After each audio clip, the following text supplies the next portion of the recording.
Assalamu alaikum. Welcome to another episode of the Optimized Muslim podcast.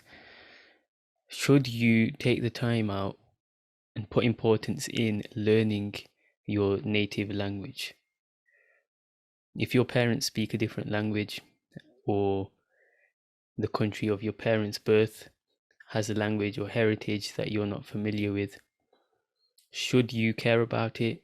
Should you try to learn it? Should you try to make your kids learn it? Or should you just say that, we're in a different country now, a different world, global village, everyone's going to be speaking English and live happily ever after? My argument is that you should be spending time, put importance in becoming familiar with your native language and your own culture, or the culture of your parents or grandparents. And the reason for that is, in Islam there's a lot of importance put into like your um, identity in a way, not in the sense of like nationalism or racism, but just in the sense of knowing your heritage, knowing and being proud of that, right? Now, coming from a UK, coming from like a Pakistani background, I see there's a lot of people my age, let's say second generation. So there's a lot of people my age who don't even know their own language, and some of them, they can understand it but they can't speak it. What you have to understand is, if you can understand the language but you can't speak it, essentially you can't transmit it. So you've cut off the line there.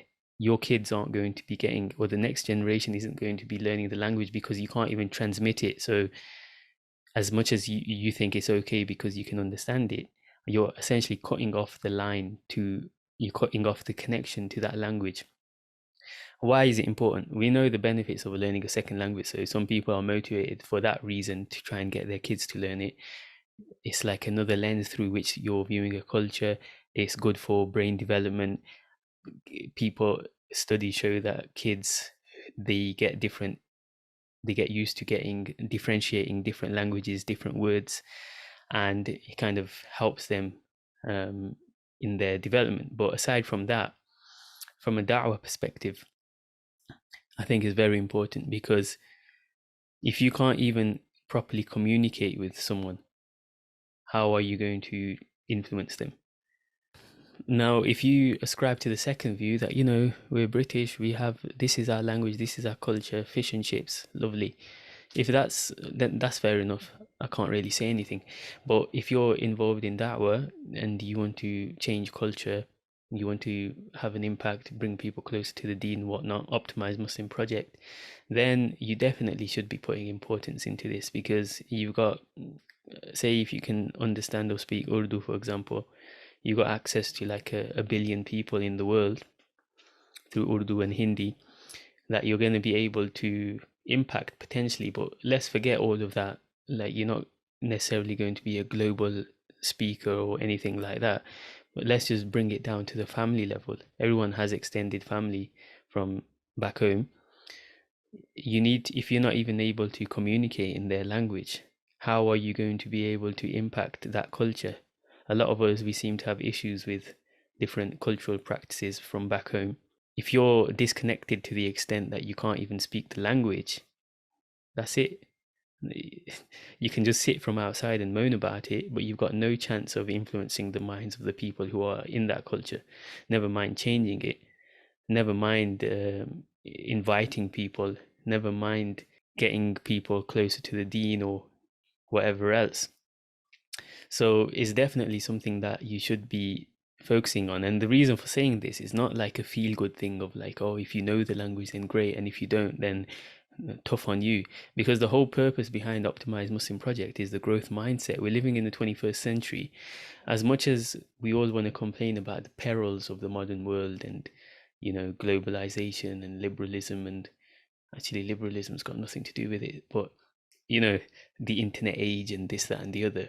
One of the positives is, at least grab onto the positives, at least take advantage of what you can. And that's, you can hire someone for maybe £3 or £4 an hour from sitting in Karachi that can teach you Urdu or Punjabi, right?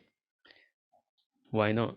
I've had an example. I remember speaking to someone who was complaining that their kids didn't know the language. So I just directed them to italki.com and said, Bismillah, if you're actually serious about what you're saying, take action. And that person did.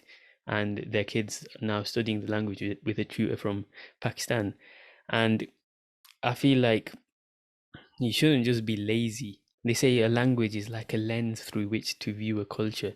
And you can see it on videos on YouTube where there's like a white American, he learns Mandarin, he goes to Chinatown and he orders something in Chinese, and you see suddenly the people, the Chinese, they suddenly light up because they're like, oh, this person speaks the language, blah, blah, blah. That's the connection. That's not something that you can get in any other way, you know? Because we are all drawn to people who are similar to us, and it's the same way that if you, even within our own communities, when someone from say Pakistan or see someone who's fluent in the language, their relationship with that person, how they view that person is completely different because they know that they share a similar lens through which they're viewing the culture. And if you don't share that, you're putting yourself at a disadvantage when it comes to interacting. So the harms of that is not only do you lose access to your culture and heritage, right? And it's an easy thing to lose, and there's not much effort. It's a easy thing to fix. It doesn't take long. A lot of us already have the basics, right? So you just need to put in a bit of time and develop it. Second thing, you're losing out from the Dawah perspective.